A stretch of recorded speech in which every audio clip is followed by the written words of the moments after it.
Sám má zdravotné problémy, ale dokázal zachrániť kamaráta. Hovoríme iba o 12-ročnom chlapcovi, ktorý si vyslúžil veľkú poklonu od záchranárov. Keď prišlo jeho kamarátovi v autobuse zle, zareagoval lepšie ako ktorýkoľvek dospelý.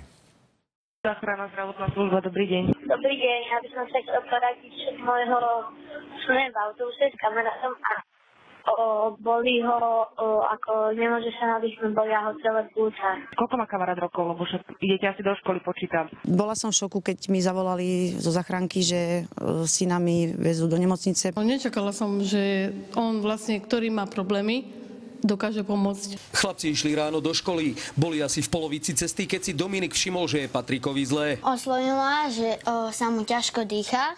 A potom ja som kázal bratovi, že nech ako na neho dá pozor, aby náhodou neodpadol, že nech s ním ako chvíľu komunikuje.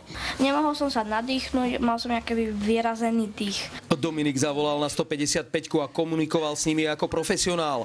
Vystúpili z autobusu a čakali na záchranku. Potom mi začínalo byť horšie a horšie. Dominik priznáva, že ho situácia na začiatku vystrašila. Na začiatku hej, ale potom už som vedel ako. Operátori tvrdia, že Dominik zareagoval priam ukážkovo a dodávajú, že mnohí dospelí v stresových situáciách takto spolupracovať nevedia. Klobúk dole pred Dominikom, ktorý poskytol operátorovi všetky dôležité informácie, takisto poskytol aj kamarátovi prvú pomoc, čakal s ním na príchod záchranárov, dokonca priamo záchranárov navigoval. Dominik ako bábätko absolvoval operáciu srdca a doteraz chodí na pravidelné kontroly.